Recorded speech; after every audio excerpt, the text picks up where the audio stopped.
Every passing minute लगभग 95 million नए sales regenerate हो रहे हैं आपके शरीर में, और पुराने सेल्स खत्म हो रहे हैं, डाई हो रहे हैं। और ये कुछ इस तरह से प्रक्रिया चल रही है कि आपकी जो लीवर की जो लाइनिंग है हर 5 से 7 दिन में चेंज हो जाता है। आपके स्किन सेल्स हर 2 से 3 हफ्ते में बदल के उसकी जगह एक नई सेल आ जाती है। आपके आरबीसी 4 महीने में बदल के रिन्यू होकर के उसकी जगह नया आ जाता है। व्हाइट ब्लड सेल्स की आयु 1 साल। आपकी जो पैंक्रियाज है जो कि इंसुलिन बनाने का काम करती है, उसके अंदर जो बीटा सेल्स है, बीटा सेल्स की भी आयु है 20 से 50 दिन। एक बार आता है, अपना काम करता है, चला जाता है, उसकी जगह फिर नया आ जाता है। Replacement is always there. तो इस लगातार बदलते शरीर में अगर आप देखें, स्टडी ये बताती है कि जितने भी हमारे वाइटल ऑर्गन्स है, मैक्स टू मैक्स 11 मंथ में पूरा रिन्यू होके उसकी जगह नया आ जाता है। मतलब कि हम जिस शरीर में रहते हैं इसकी आयु मैक्सिमम 11 मंथ है। मतलब कि आज यहाँ पे हम जिस जगह पे बैठे हैं अपने जिस शरीर के साथ में, आज से ठीक 11 महीने पहले ये शरीर नहीं था, और आने वाले ठीक 11 महीने के बाद में ये शरीर नहीं रहने वाला, इसकी जगह पूरी तरह से एक नया शरीर आ जाने वाला है। इट इज जस्ट लाइक कि आप अभी जिस मकान में बैठे हैं, इसकी जो बिल्डिंग की जो बेसिक बुनियादी जो यूनिट है जिससे बना है वो ईंट। मान लेते हैं कि आप ऐसा करते हैं कि आपके हाथ में आता है एक हथौड़ा, और आप किसी भी कमरे में चले जाएं, दीवार को ठोके तोड़े और उसके अंदर से ब्रिक निकाले पुरानी वाली और बाहर डंप कर दें, और ठीक उसी जगह पे एक नया उम्दा किस्म का ब्रिक बिल्कुल सटीकता से आप फिट कर दें, जो दुनिया का सबसे बढ़िया ईंट है। और इसी काम को आप दोहराएं, बार बार एक ईंट निकालें दूसरी लगा दें, एक ईंट निकालें दूसरी लगा दें, लगातार करते रहें। हो सकता है कुछ दिनों के बाद, कुछ महीने के बाद आप पूरा का पूरा मकान बदल देंगे इंटरनली, अगर आपने सटीकता से किया तो। ये आप अपने इस मकान के साथ तो नहीं करते, लेकिन इस मकान के साथ हमेशा करते रहते हैं। एवरी मोमेंट हमारा बॉडी अंदर से बदल रहा होता है। इवन जो हमारे जो नेल्स है, अगर हम देखें ऊपर से तो नेल्स भी जो यहाँ पे दिख रहे हैं, कब धीरे से आगे बढ़ जाएंगे, कब हम इसको नेल कटर से कट करके बाहर फेंक देंगे, हमें पता भी नहीं चलता है। तो हमारे बॉडी का each and every part it is changing. So now सवाल ये उठता है कि अगर हर 11 महीने के बाद कुदरत आपको एक नया शरीर दे देती है, then why disease in the body remains permanent. बहुत सारे जो क्रोनिक इलनेस है वो तो नहीं रहना चाहिए, लेकिन वो लगातार क्यों बना रहता है? क्या रीजन है? आपका क्या जवाब होगा अगर आप टाइप करके बताएं? मतलब कहीं ना कहीं हम अपने माइंड में ही डिजीज को होल्ड करते हैं, and that's why most of the disease are known as psychosomatic diseases. Well, बात चल रही थी कि हर 11 महीने में आपका शरीर बदल जाता है, तो क्या हम इसको भी कंट्रोल कर सकते हैं, अपनी एजिंग को भी कंट्रोल कर सकते हैं? देखिए, एक होता है बायोलॉजिकल एजिंग और एक होता है क्रोनोलॉजिकल एजिंग।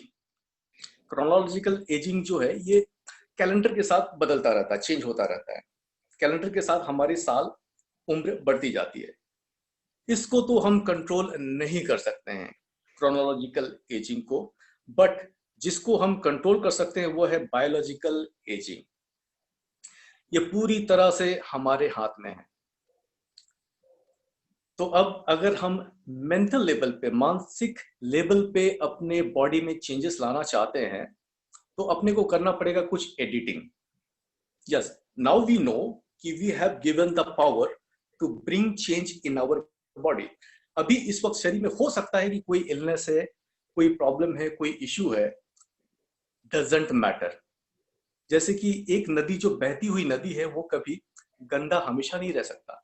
थोड़े टाइम के लिए जो गंदगी अगर उस नदी पे आ भी जाए, लेकिन बहती हुई नदी के साथ वो गंदगी भी आगे निकल जाती है, नदी फिर से स्वच्छ हो जाता है। So why it can't happen with our body? It can happen, but something which we call psychosomatic disease जो कि हम अपने माइंड में होल्ड करते हैं, और जिस डिजीज को हम माइंड में होल्ड करके अपने शरीर को लगातार बीमार बनाए रखते हैं, उसका निदान कहीं ना कहीं हम अपने मन में ढूंढे तो मिल सकता है। अब यहाँ पे एक इंटरेस्टिंग सी बात आ रही है कि अगर हर 11 महीने में आपका शरीर बदल के नया आ जाता है, बात करें 2015 एंड 2020, पिछले 5 सालों में आपका शरीर कम से कम 5 बार तो रिन्यू हो चुका है, लेकिन इसके बावजूद भी इस शरीर के अंदर रहने वाला जो मैं है, द सेल्फ, वो तो नहीं बदला।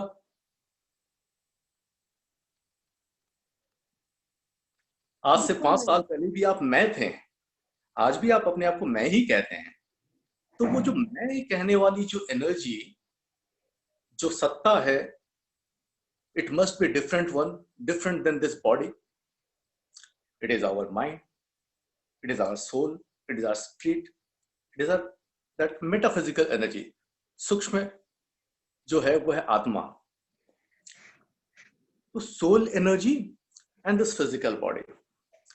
तो सूक्ष्म शरीर में हम बदलाव ला करके हम अपने फिजिकल बॉडी में चेंज ला सकते हैं। जैसे कि कंप्यूटर में वो जो प्रिंट आउट निकलता है ना, तो अब अगर जो सॉफ्टवेयर है या फिर जो स्क्रीन में अगर कुछ मिस्टेक हो गया, कुछ हमने टाइप गलत कर दिया, हमने कोई लेटर ड्राफ्ट किया, तो जब प्रिंट आउट निकालते हैं तो उसमें भी मिस्टेक नजर आएगी।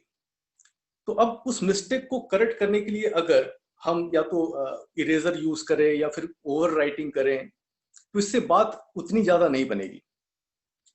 तो अगर अपने को चेंज कहीं पे लाना है तो निश्चित रूप से हम चेंज कहाँ पे ला सकते हैं?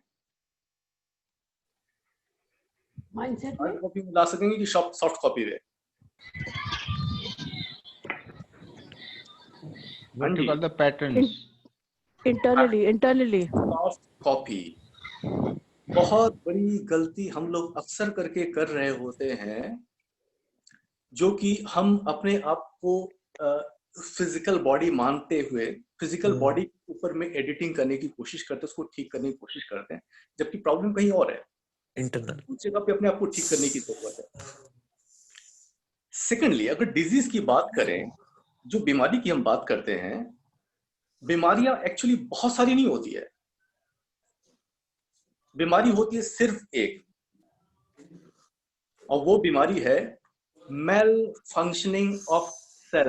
इससे ज्यादा कोई बीमारी होती ही नहीं है, क्योंकि हमारा बॉडी सेल का बना हुआ है, बहुत सारे सेल्स मिलकर बनते हैं टिश्यूज, टिश्यूज से मिलकर बनते ऑर्गन, ऑर्गन से ऑर्गन सिस्टम से पूरी बॉडी का निर्माण होता है।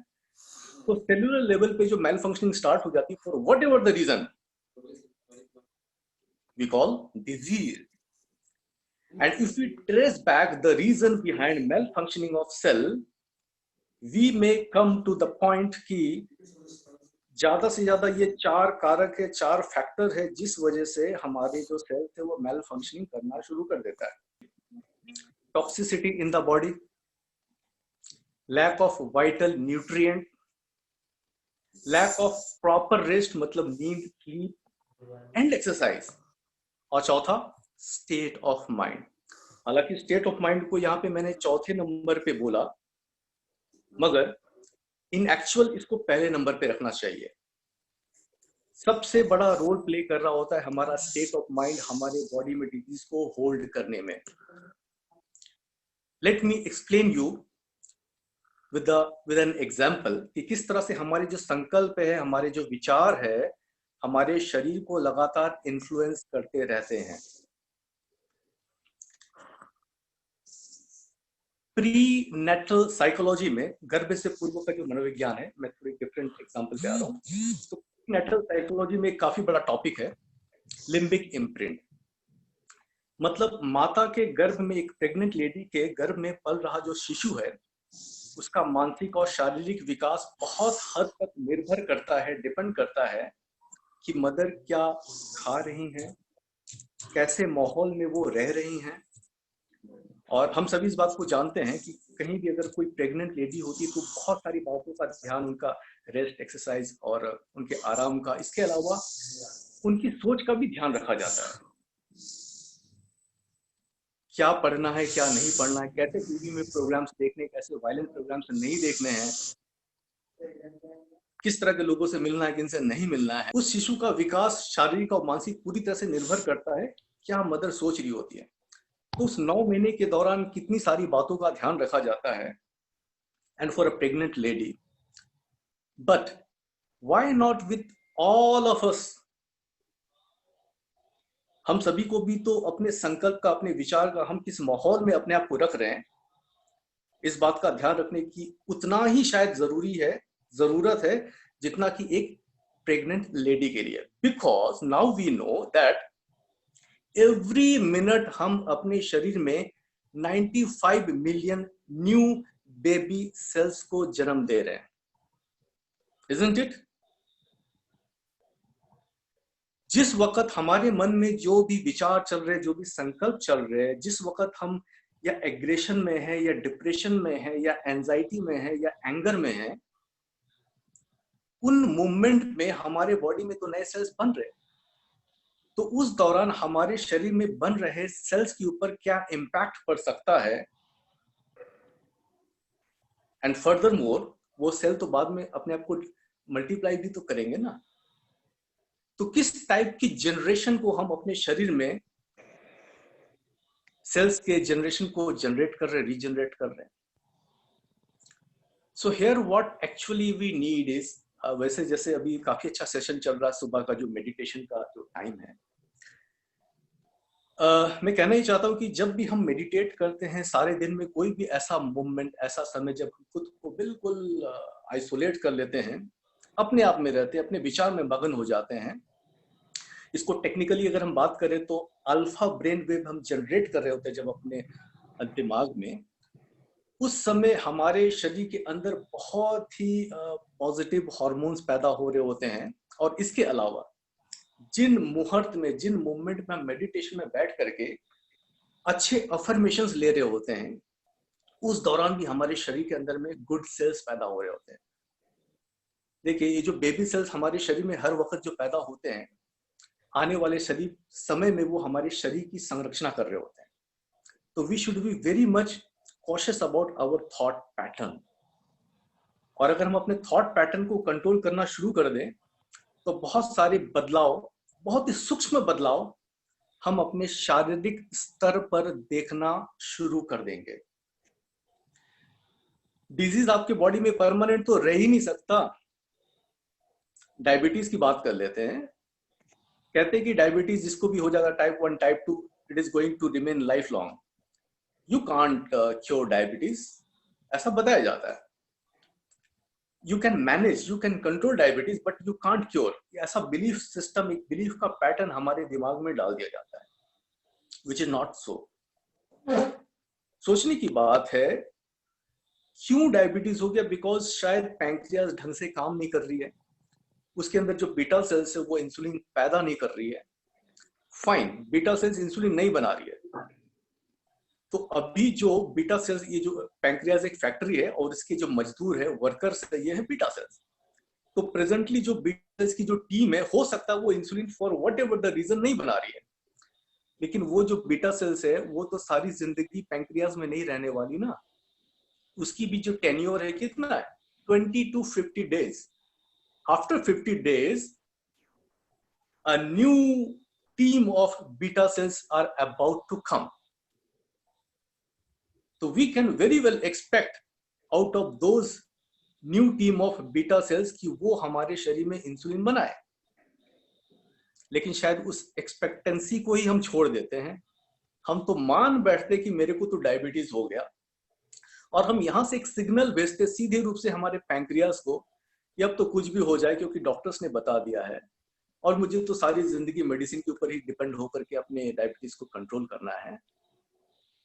तो कहीं ना कहीं इस तरह से जो एक रॉन्ग सिग्नल, एक मैसेज हम भेजते हैं, तो आने वाले जो नया जनरेशन है वहां पे भी वही सिग्नल जाता है उन नए बेबी सेल्स में कि उसको भी बीमार ही रहना है, उसको तो नए ढंग से इंसुलिन पैदा करना ही नहीं है। So this is how we communicate with our body all the time. So we must know the art and science of communicating rightly with our body. अगर हम मेडिटेशन का प्रैक्टिस करते हैं तो। एंड दैट इज वाई ये बताया जाता है कि मेडिटेशन से हम बहुत सारी बीमारी How to communicate with your body. So now editing is possible, and जिस भी विचार को हम लंबे समय तक अपने चेतना में, अपने कॉन्शियस माइंड में होल्ड करके रखते हैं, वो हमारी रियलिटी बन जाती है। जिस भी हैबिट को, जिस भी विचार को, ऐसा स्टडी बताती है, साइंटिफिक स्टडी से पता चला है कि ह्यूमन बिहेवियरल साइकिल का जो टाइमिंग है वो है 3 वीक। 3 हफ्ते तक अगर किसी भी चीज को हम कॉन्स्टेंटली बिलीव करते हैं, it becomes our reality, it is accepted by our subconscious mind. तो अगर जैसे ही एक रॉन्ग इंफॉर्मेशन यहाँ पे जा गया कि मेरे को ये बीमारी है, मुझे ये तकलीफ हो गया है, और लगातार हम 3 हफ्ते तक इसी बिलीव में अगर हम जिए, तो बहुत हद तक संभव है कि हमारा जो सबकॉन्शियस माइंड है, जो मोस्ट पावरफुल माइंड है, 90% पावर उसके पास में है, वो इस बिलीव को स्ट्रांगली होल्ड कर लेगा। और भाई साहब, अगर हमारा सबकॉन्शियस माइंड ने किसी भी रॉन्ग बिलीव को एक बार स्टोर कर लिया, होल्ड कर लिया, तो यहां से निकाल पाना बड़ा मुश्किल है। And that ultimately becomes the blueprint of the subconscious mind. और सबकॉन्शियस माइंड की ब्लूप्रिंट का ये नियम ही है कि whatever is there in the blueprint, ultimately the reflection, the same reflection comes in the body again and again, again and again, again and again. Computer के screen में जो एक मिस्टेक आ गई, जितनी बार भी आप प्रिंट निकालेंगे, हर बार again and again, again and again, again and again same print out निकल के आएगा, बार बार आएगा, बार बार आएगा। जिस बात की बात हमने ठीक सेशन के आरंभ में किया था कि why it happens that disease remains constant, becomes permanent in our body, although our body is changing every moment. How our body responds to our belief. मैं एग्जांपल लेना चाहूंगा। कोई भी जो बिलीव हम इंडिविजुअल लेवल पे रखते हैं, तो वो बिलीव हमारे जिंदगी को लगातार इन्फ्लुएंस कर रहा होता है। तो एक होता है कि कोई बिलीव इंडिविजुअल लेवल पे इम्पैक्ट करती है, और कुछ बिलीव्स है जो कि मास लेवल पे भी इन्फ्लुएंस करती है। एक झूठ कई बार मास लेवल पे भी इम्पैक्ट करती है, इन्फ्लुएंस करती है। I'd like to quote an example. Till the year 1954, ये स्पोर्ट्स की हिस्ट्री से एक एग्जांपल है। Till the year 1954, it was believed that no human being can run a distance of 1 mile in less than 4 minutes. ये एक इस पे book भी आई है, कई सारे डॉक्यूमेंट्री भी आई है, with the name 4 minutes barrier. So the belief was कि no human being can run a distance of 1 mile in less than 4 minutes. पूरी दुनिया के जितने भी एथलीट्स भी हुआ करते थे या कोच होते थे, उनके सभी के शायद दिमाग में ये बात पूरी तरह से बस चुका था, तो कोई भी इस बैरियर को ब्रेक नहीं कर सकता था कि 1 माइल तो कम से कम 4 मिनट के ऊपर ही टाइम लगेगा कवर करने में, दौड़ के कंप्लीट करने में। तब जाकर के ब्रिटेन का रहने वाला एक मेडिकल साइंस का स्टूडेंट, नाम था रॉजर बैनिस्टर। रॉजर बैनिस्टर ने इस रिकॉर्ड को ब्रेक किया। इन लेस देन 4 मिनट उसने 1 माइल के डिस्टेंस को दौड़ के कवर किया। तो सारी एक सवाल आ सकता है कि भाई मैं इस रिकॉर्ड की बात क्यों कर रहा हूँ। सारे हर दिन न जाने कितने सारे रिकॉर्ड्स बनते हैं, कितने सारे टूटते हैं। तो वाई इन पर्टिकुलर मैं इस 1954 के इस वर्ल्ड रिकॉर्ड की बात कर रहा हूँ। सबसे जो इंटरेस्टिंग बात हुई कि इन द ईयर जब 1954 में रॉजर बैनिस्टर ने इस रिकॉर्ड को ब्रेक किया, in the same year more than 32 लोगों ने, 32 पीपल ने सेम रिकॉर्ड को डुप्लीकेट किया। और अगले एक साल में 1955 more than 200 people have duplicated this.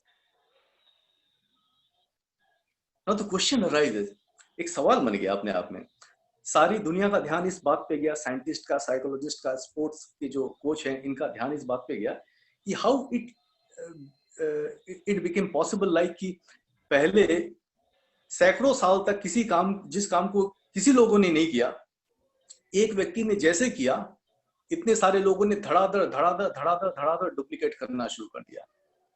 Even Roger banister से भी सवाल जब किया गया था इंटरव्यू के दौरान कि क्या ये कोई दौड़ने के टेक्निक में परिवर्तन है या क्या है, तो रॉजर का जवाब था, it is the change in the mindset. इससे पहले लोगों का बिलीफ था कि ऐसा नहीं हो सकता, एक व्यक्ति ने करके दिखाया, सारे लोगों ने धड़ाधड़ करना शुरू कर दिया। इसके पीछे का जो कंक्लूजन है, कुछ लिखा गया है, Divesh Kumar, scores of 250 were conducted, वो चला गया स्क्रीन से।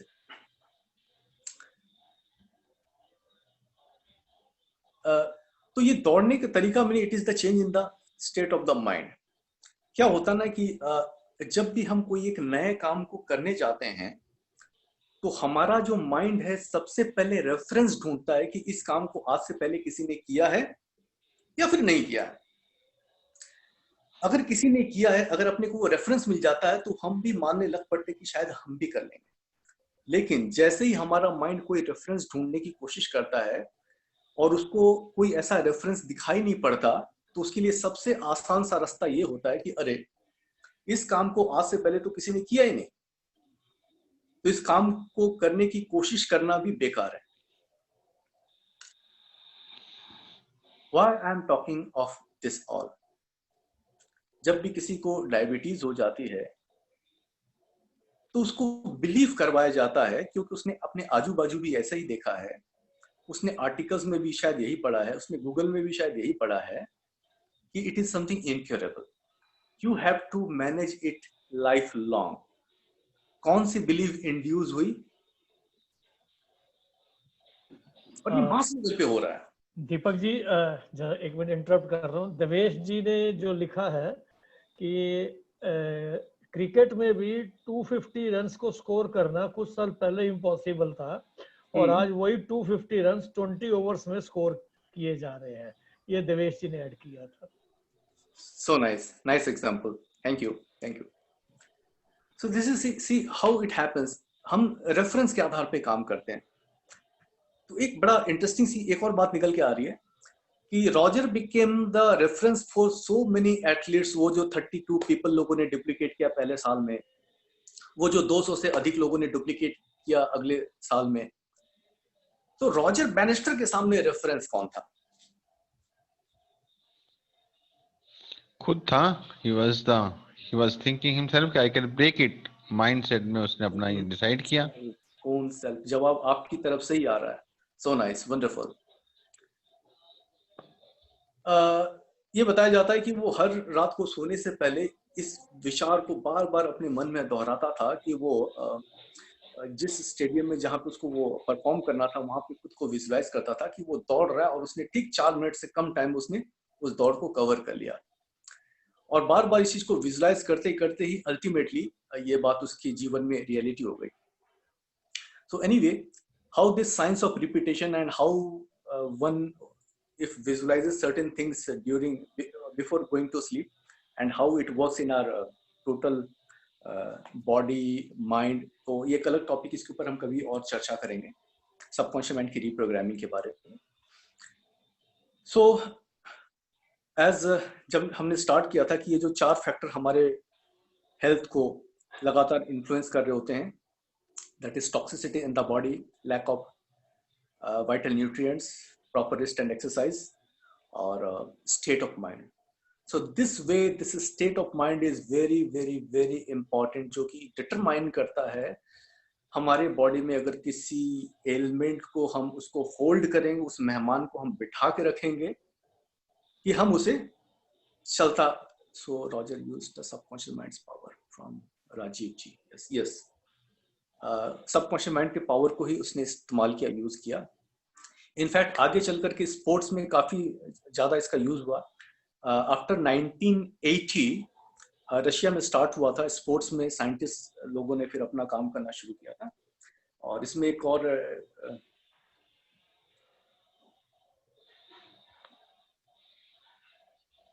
और साइंस आता है, वो कहते हैं लैटेंट लर्निंग। तो लैटेंट लर्निंग का सबसे पहला जो प्रयोग रशिया में किया गया था ओलंपिक में 1980, जहां पे प्लेयर्स के ग्रुप को अलग अलग ग्रुप में डिवाइड कर दिया गया था, स्पोर्ट्स के जितने भी थे। कुछ को तो लगातार रिहर्सल करवाया गया, कुछ को तो आधा समय रिहर्सल करवाया गया और आधा समय मेंटली उस एक्सरसाइज, उस परफॉर्मेंस को करवाया गया, और कुछ को थोड़ा सा ही रिहर्सल या प्रैक्टिस करवाया गया, और मोस्ट ऑफ द टाइम उनको मेंटली इस गेम को खिलाया गया। आपने वो मूवी भी देखी थी ना शाहरुख खान की, अगर आपको याद है, क्या नाम है, याद आ रहा है? चक दे इंडिया। चक दे India, yes Modi ji, yes चक दे इंडिया। वहां पे भी शाहरुख खान ने भी कुछ ऐसा ही किया था ना, प्लेयर्स को मेंटली गेम खिलाया। तो इसका बहुत ज्यादा, यस हॉकी गेम है, तो इसका बहुत ज्यादा इम्पैक्ट आता है, और इसको प्रैक्टिकली 1980 के बाद जो लगातार इस चीज को स्पोर्ट्स में यूज किया गया है। तो इस बात को विद टाइम समझा गया कि how our mind influences our body. तो क्या क्या और करना चाहिए अपने माइंड से, हम अपने बॉडी में कैसे इन्फ्लुएंस करें और अपनी बॉडी को हम हील कर सकते हैं, चाहे वो कैंसर हो, चाहे वो ट्यूमर हो, व्हाटएवर हो, कोई भी बीमारी क्यों ना हो, आप उसको हील कर सकते हैं। हालांकि हम लोग क्या करते हैं यूजुअली मेडिसिन पे, और जो मॉडर्न मेडिसिन है, जो मेडिकल साइंस है, इसके ऊपर हम काफी ज्यादा डिपेंड हो चुके हैं। तो इस तरह से कहीं ना कहीं हमने अपने जो खुद की इम्यूनिटी को, इम्यून सिस्टम को सप्रेस किया हुआ है। हालांकि अपने बॉडी को हील करने के लिए हमें बाहर की इस तरह की इंटरवेंशन की कतई आवश्यकता नहीं है। मैं मॉडर्न मेडिसिन या मॉडर्न मेडिकल साइंस के खिलाफ बिल्कुल नहीं हूं। Of course medicine are very important, medical science very important, but when it comes to emergency, जब जिंदगी और मौत का सवाल है, तो उस समय मॉडर्न मेडिसिन से बढ़िया बढ़कर कोई चीज नहीं हो सकती है। लेकिन अगर वो इतनी बड़ी इमरजेंसी नहीं है, और इसके बावजूद भी अगर हम दवा खा रहे हैं, और मैं तो ये कहूंगा कि अगर कोई दवा, कोई मेडिसिन, कोई जो केमिकल युक्त मेडिसिन, अगर आप 15 दिनों से भी अधिक और लगातार खा रहे हैं, तो यहाँ पे कुछ सोचने की जरूरत है, कुछ करने की जरूरत है। Actually you don't require that medicine, आपका बॉडी वो खुद ही तैयार कर सकता है, बट उसको क्या चाहिए, राइट एनवायरनमेंट चाहिए। हर चीज के लिए consistency is maintained in medicine, but not in positive thoughts. Yes, ये तो सबसे बड़ी कमी है इंसानों की, कि कंसिस्टेंसी को वो थॉट लेवल पे मेंटेन नहीं कर सकते हैं। हाँ, मेडिसिन बड़ा इजीली बस खाया अंदर और काम पे निकल गए। हाउएवर इस कंसिस्टेंसी के लिए कोई बहुत लंबा चौड़ा पूरी जिंदगी का सवाल नहीं है। 3 हफ्ता कर लें। ह्यूमन बिहेवियरल साइकिल का ये जो टाइम है, ये 21 डेज है। 21 डेज में एक नई हैबिट को आप इनकलकेट कर सकते हैं मेंटल लेवल पे भी, और आपका बॉडी भी कंडीशनड हो सकता है उन 21 डेज के अंदर, वो प्रोग्राम हो सकता है। लेकिन हम इतना पेशेंस ही नहीं रखते हैं, हम तो तुरंत हलचल में आ जाते हैं, डर जाते हैं, डरा दिया जाते हैं, और हम मेडिसिन खा लेते हैं। होता क्या है कि जब हम मेडिसिन खाते हैं तो हमारी बॉडी की पूरी जो मैथमेटिक्स है ना, पूरा समीकरण गलत हो जाता है। बॉडी का अपना मैकेनिज्म, उसकी अपनी खुद की स्ट्रैटेजी है, उसको पता है कि क्या ट्रबल है, क्या हुआ है, क्या दिक्कत आई, उसको बहुत बढ़िया से पता है। Before doctor comes to know, before diagnosis का जो रिपोर्ट आए, शरीर को पहले पता चल जाता है, और अपनी स्ट्रैटेजी भी तय कर लेता है, उसके ऊपर काम भी करना शुरू कर देता है। लेकिन हम हो जाते हैं इम्पेशेंस। तो इन एक्चुअल हमें इम्पेशेंस होने की जरूरत नहीं है, हमें पेशेंस होने की जरूरत है। And that is why patient को हम पेशेंट क्यों कहते हैं, पेशेंट की जो स्पेलिंग और पेशेंस की स्पेलिंग वही है। तो as a patient we need to be patience, और अगर आप पेशेंस रख सकें तो आपका शरीर कमाल कर सकता है without any intervention of foreign thing. That is medicine हमारे शरीर के लिए वो फॉरेन की चीज है, बाहर की चीज है, ये बहुत अच्छी चीज नहीं होती है। तो टॉपिक तो काफी बड़ा है, क्या करना है, क्या नहीं करना है, कैसे हम स्टेट ऑफ माइंड को हम चेंज करें, कैसे हम अपने ब्लूप्रिंट को हम बदल सकते हैं, चाहे कोई भी डिजीज क्यों ना हो, आप अपने शरीर को हील कर सकते हैं, ठीक कर सकते हैं। लेकिन आज के लिए, before I can just finish up with this session and so that we can have question answer session, मैं इतना कहना चाहूंगा, अपने सबकॉन्शियस माइंड की ब्लूप्रिंट को चेंज करने के लिए, या फिर कोई रॉन्ग बिलीफ यहाँ पे इम्प्लांट ना हो जाए डिजीज्ड बॉडी के लिए, वो ये करना है, never ever give ownership to your disease.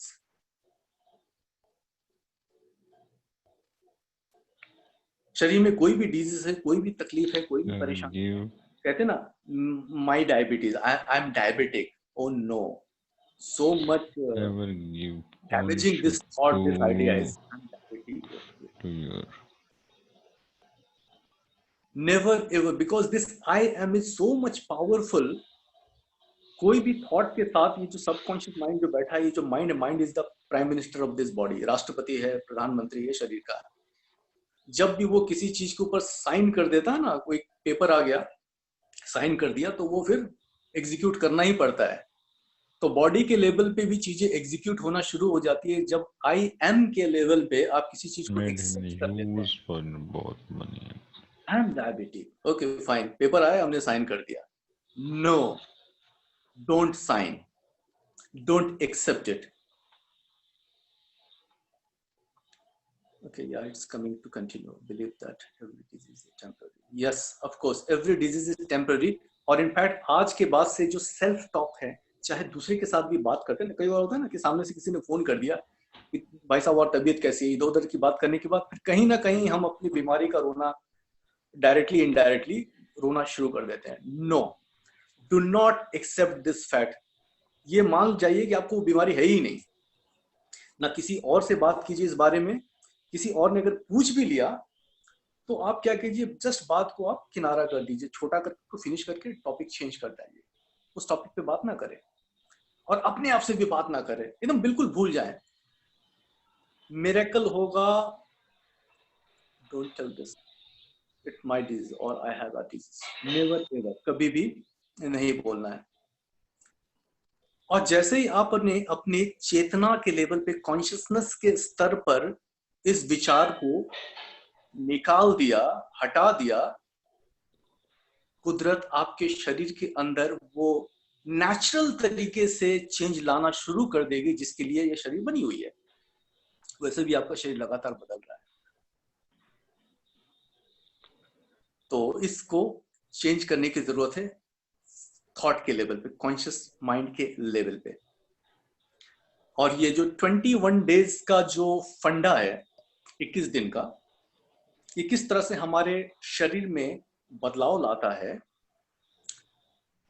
इसको मैं आपके साथ शेयर करना चाहूंगा with an example.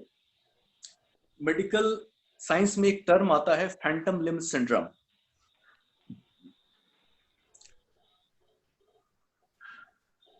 If anyone heard about this phantom limb syndrome, unmute करके शेयर कर सकते हैं। No no no. Yes sir, शायद पैड निकालने के बाद भी उन्हें दर्द फील होती है कुछ दिनों तक शायद। अभिषेक राइट? अभिषेक बोल रहे? Yes yes yes yes.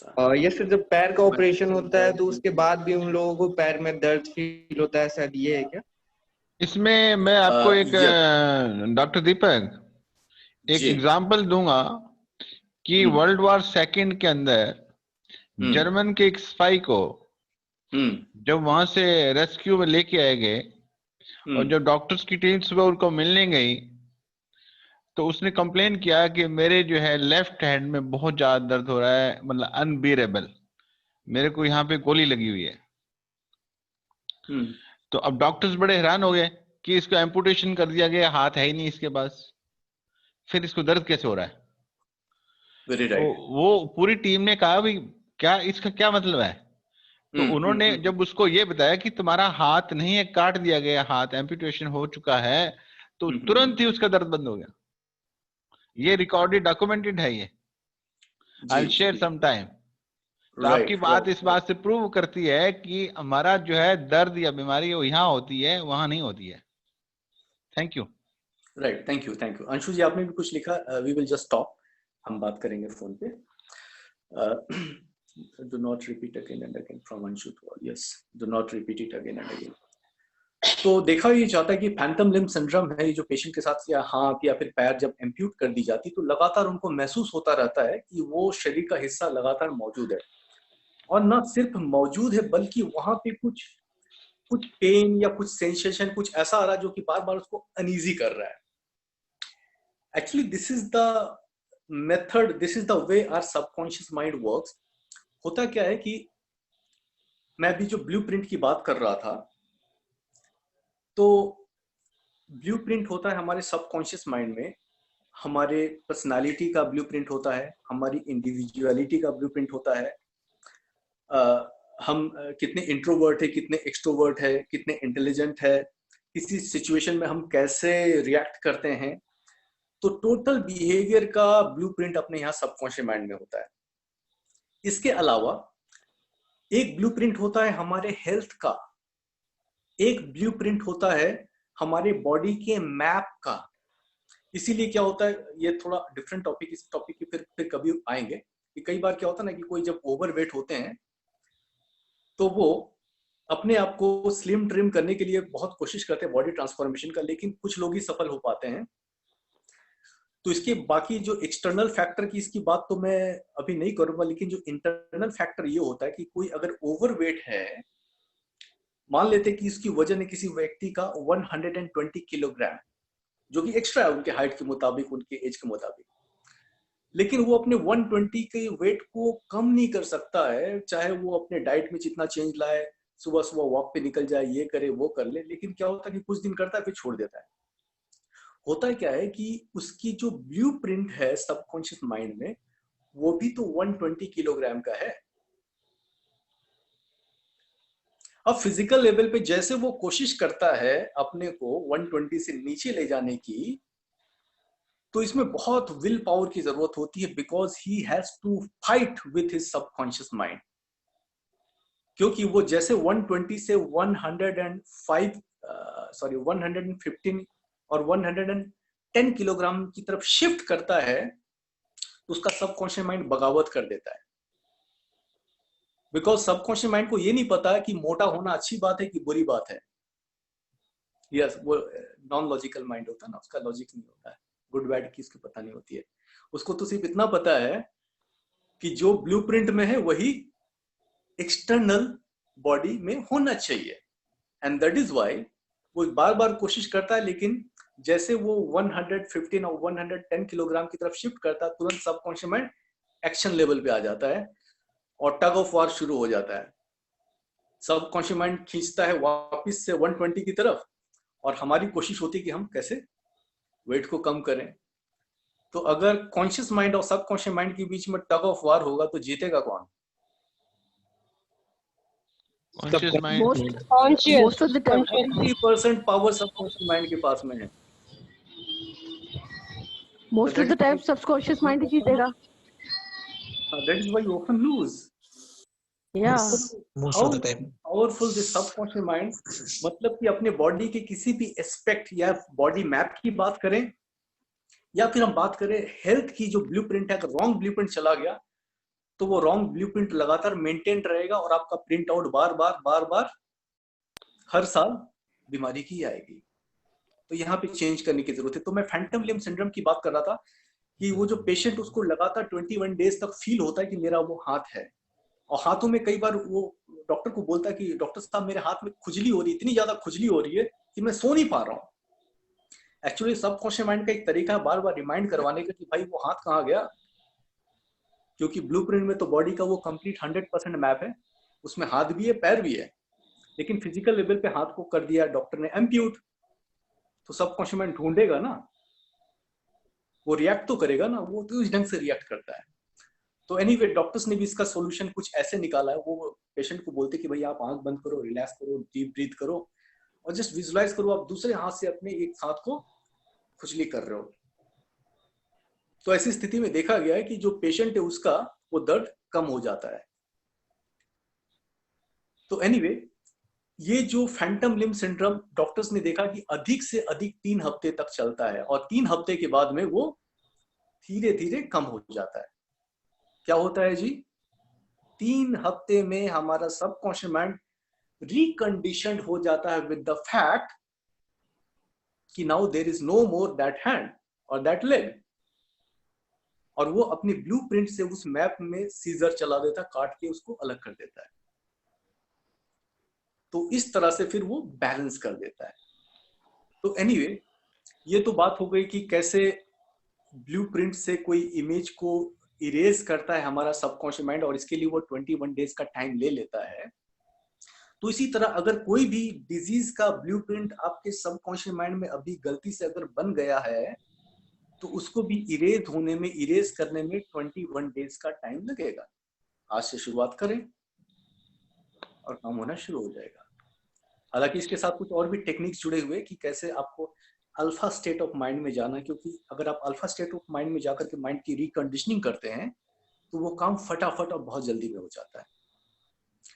तो यस, इस टॉपिक पे of course topic Deepak ji, मेरा पहला क्वेश्चन है कि आपने 4 पॉइंट्स की बात करी, lack of toxicity, lack of vital nutrient, lack of vital nutrient, lack of rest and exercise and state of mind. तो मैं ये चाह रहा हूँ कि जरा तीसरा पॉइंट है lack of rest, थोड़ा इसको इलॉबरेट करें। lack of rest in the sense sleep, good sleep, ये जो नींद है ये दुनिया का सबसे बड़ा हीलर है। थोड़ा इसको इलॉबरेट करें। मतलब कि अगर आप एक अच्छी नींद लेते हैं तो फिर आपका बॉडी वैसे भी बहुत बढ़िया, क्योंकि आप जो 6 घंटे की नींद लेते हैं और मान लेते हैं कि शरीर में कोई डिजीज है, कोई परेशानी है, कोई दर्द है, तो वो 6 घंटे की जो नींद है वो 6 घंटे आपका जो बेड, आपका बेड नहीं, वो दुनिया का सबसे सोफिस्टिकेटेड हॉस्पिटल में आप चले जाते हैं। आपका शरीर अपने आप में दुनिया का सबसे बड़ा सोफिस्टिकेटेड हॉस्पिटल में कन्वर्ट हो जाता है, और उसके अंदर there is a team of doctors, जो कि दुनिया का बेस्ट डॉक्टर है, वो काम में लग जाता है। लेकिन वो जो आपके शरीर के अंदर जो टीम ऑफ डॉक्टर है वो काम अपना तभी कर पाएगा अगर आप डॉक्टर को डिस्टर्ब ना करें, आप उसको मौका दें। अभी भी स्थिति वही हो रही है ना, डॉक्टर्स को परेशान करें तो बेचारे डॉक्टर्स अपना काम नहीं कर पा रहे।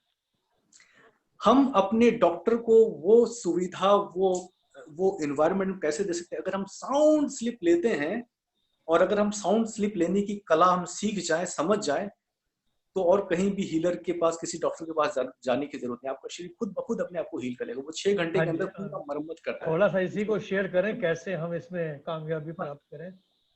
इसके लिए एक अच्छी नींद को समझने के लिए मैं थोड़ा सा मैं समझता हूँ कि नेक्स्ट वाले क्लास में मैं इसको थोड़ा इलाबोरेट कर पाऊंगा। फिर भी इन शॉर्ट में बताना चाहूंगा, to understand a good sleep, इसको मैं कहूंगा डेल्टा स्लीप।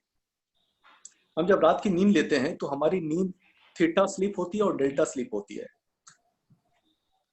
और what this theta and delta is, हमारे मस्तिष्क से लगातार इलेक्ट्रोमैग्नेटिक जो वाइब्रेशंस वो निकलते रहती है, और उसको मेजर करने के लिए there is a machine called electroencephalogram, EEG। तो using EEG one can measure one's brain wave. तो सारे दिन में क्या होता है, जैसे कि अलग अलग सिचुएशंस में, सर्कमस्टांस में हमारे डिफरेंट ब्रेन वेव्स होते हैं। तो उसको साइंटिस्ट ने कैटेगराइज किया है बीटा, अल्फा, थीटा और डेल्टा। बीटा ब्रेन वेव जब हम जागृत अवस्था में रहते हैं, अवेयरनेस में रहते हैं, पूरी तरह से लॉजिकल होते हैं, एनालिटिकल होते हैं, अलर्ट होते हैं, बीटा ब्रेन वेव। जब हम मेडिटेटिव स्टेट में जाते हैं, alpha brain wave, this is also known as centre of human intelligence, और जहां पे हीलिंग भी होती है।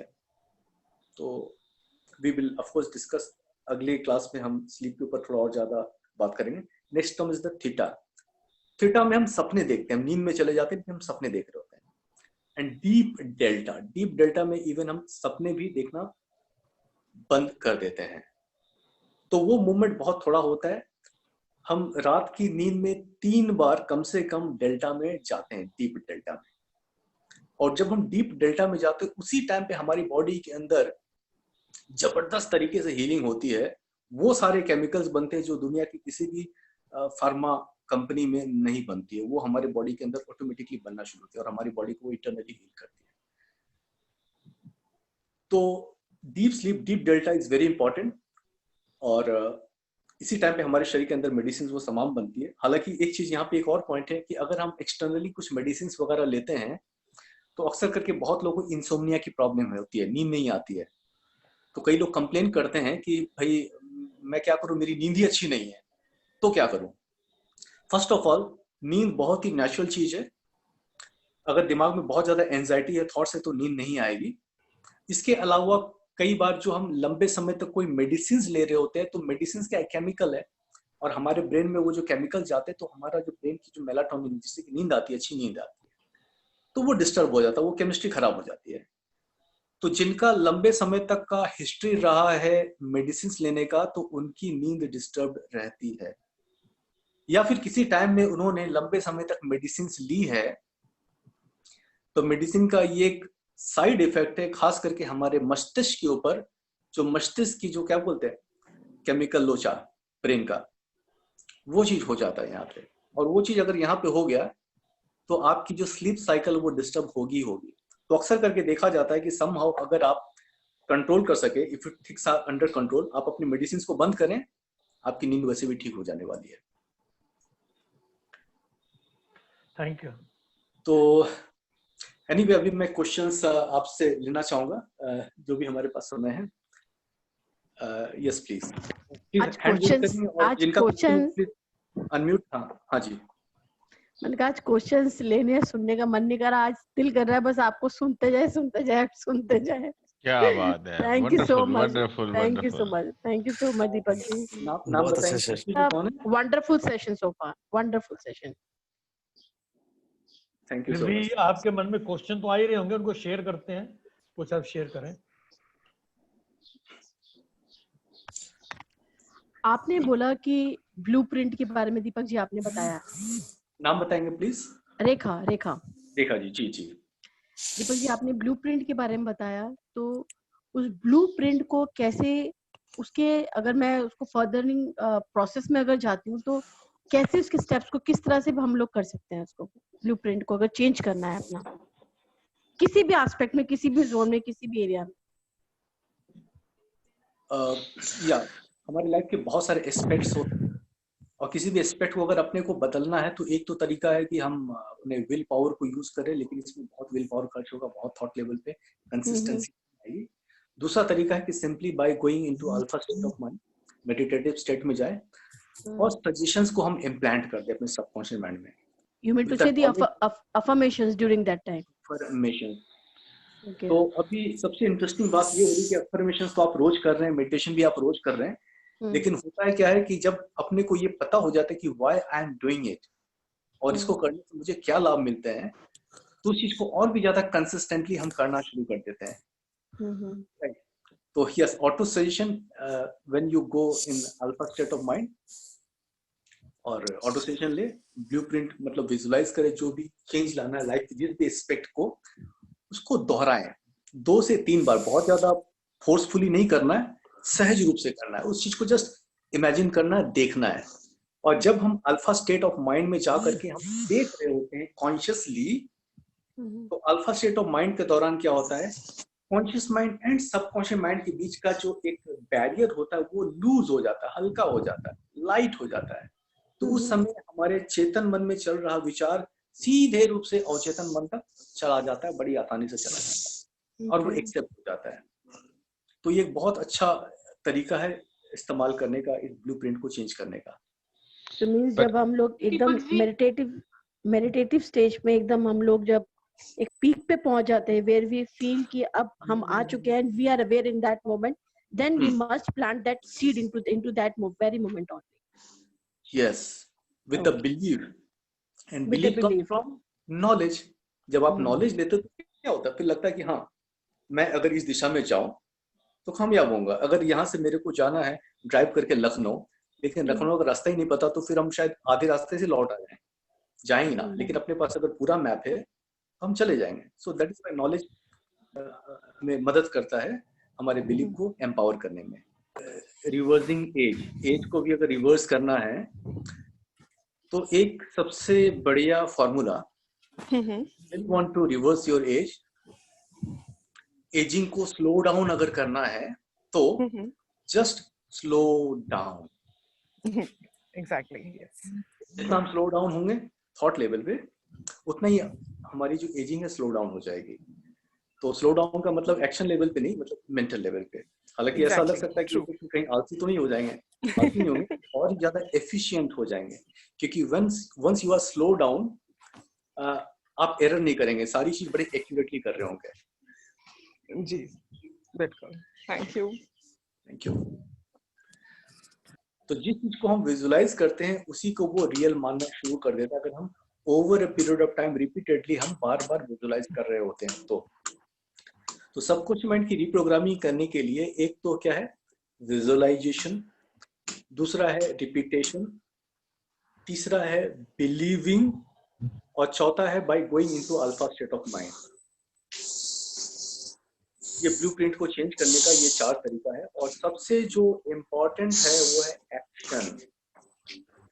उस दिशा में हम कोई ना कोई एक्शन लेना करते हैं। मतलब कि अगर अपने को वेट लूज करना है तो फिर ब्लूप्रिंट विजुलाइज चेंज करने से या विजुलाइज करने से बात नहीं बनेगी, अपने को कुछ एक्शन भी करना पड़ेगा, तभी वो माइंड की प्रोग्रामिंग एक्चुअली काम करना शुरू करेगी। एक्शंस इंपॉर्टेंट है।